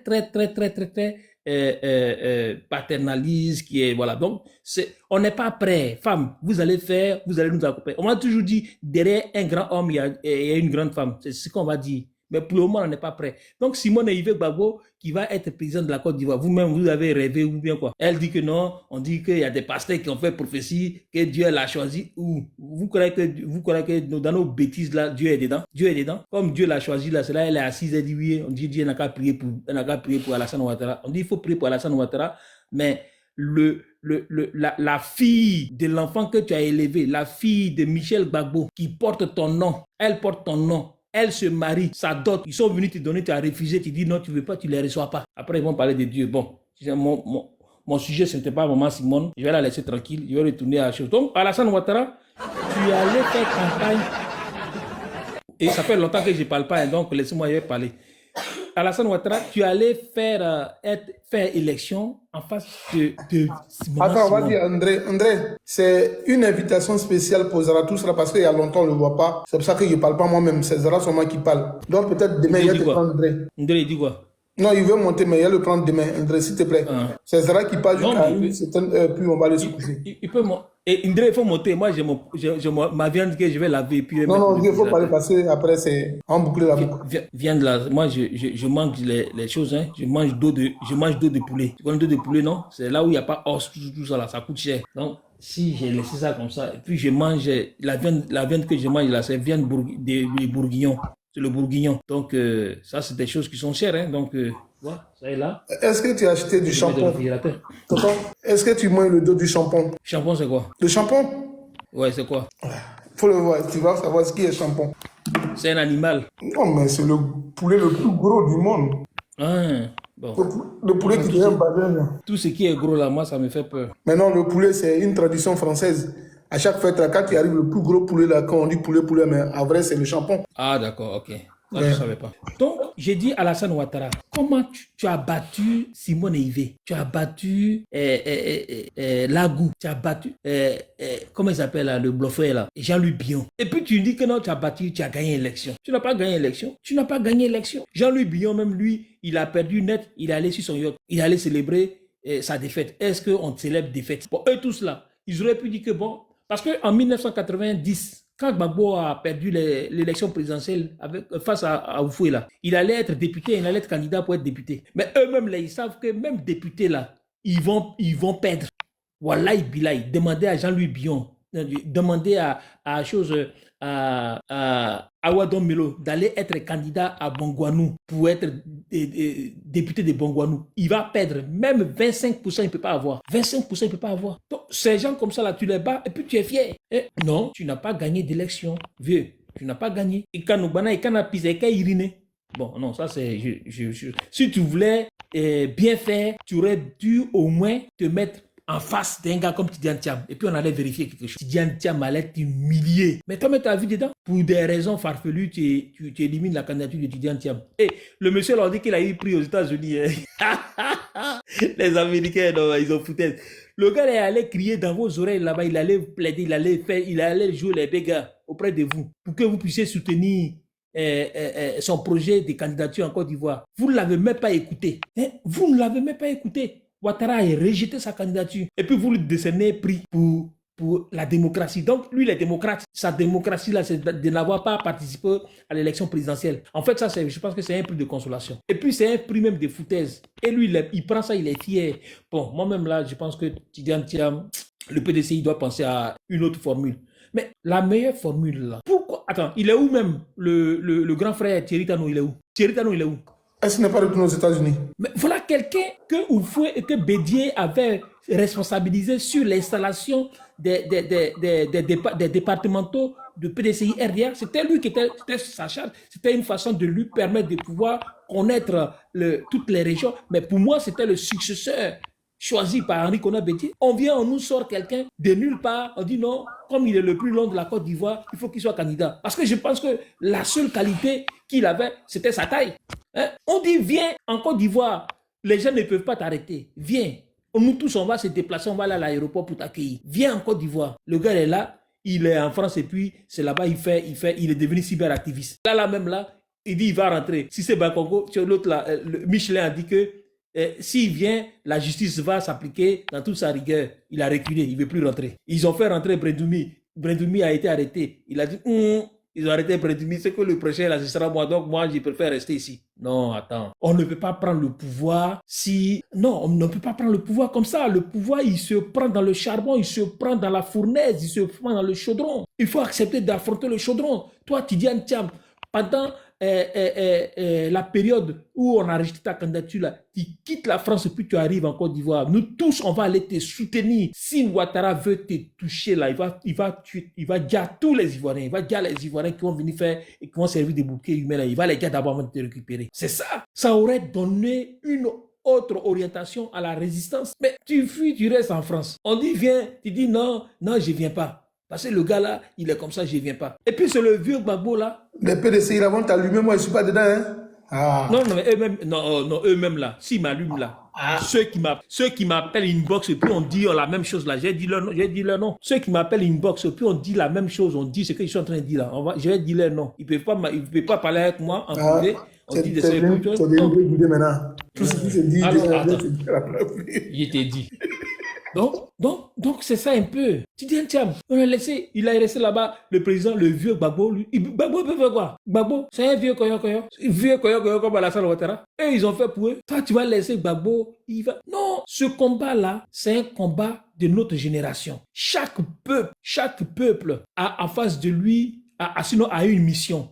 Ou bien il assume, ou bien il a fui. Tidiane Thiam, toi, c'était ton temps. Tu as fui ta mission. Tu ne l'as pas assumé. Le président Laurent Gbagbo, ça là, il ne devait même pas être même dans le starting block. Parce qu'il a fini. Il a fait ce qu'il devait faire. On a laissé Ouattara faire 4 mandats. Il va être investi. Ce n'est même pas investiture, ça c'est intronisation. Il va être intronisé le lundi. Et puis, la suite, c'est quoi? Maintenant, s'il reçoit son intronisation le lundi, là, toi, Tidiane Thiam, là, tu ne rentres plus ici. Et puis là, il va arrêter encore. Là, c'est Brendoumi, il a arrêté, hein. Mais les autres, là, ceux qui caquettent, là, il va les prendre. Nous, il n'y a plus rien dehors. Chez nous, au PPACI, là. De toutes les façons, la prison d'Abidjan, on appelle ça PPA, hein, PPA, non? Pôle pénitentiaire d'Abidjan. On est tous là-bas maintenant. C'est devenu notre siège. Donc, il n'y a personne dehors. C'est les Kipréistes là qui sont dehors. Voilà aussi, voici aussi une espèce humaine. Les Kipréistes. Tu veux que je parle d'eux? Que je l'ai laissé? Non, il faut laisser les Kipréistes là. Tu veux que je laisse les Kipréistes là? Ce sont des frères, ils vont revenir à la maison. Je vais les biamants, les Kipréistes là. Ce sont les enfants, c'est tout comme les enfants adultérés du PDCI. Non, je vais parler. Vous là, vous les Kipréistes là. Un gars comme Hubert Oulaï, qui est le Gangaba de l'ouest de la Côte d'Ivoire. Hubert Oulaï, là, il ferme les yeux, il gagne. Hubert Oulaï dit que non, le parti a dit de ne pas être candidat, je me retire. Hubert Oulaï, le camarade de Fakobli, là, il a retiré sa candidature. Il dit non, le parti a parlé, je retire. Toi, Madou Kedjan. Hein? Stéphane Kipré. Non, j'ai l'appel de la population, l'appel de mes parents. Mais tes parents là, ton village là, ça dépend de gagner.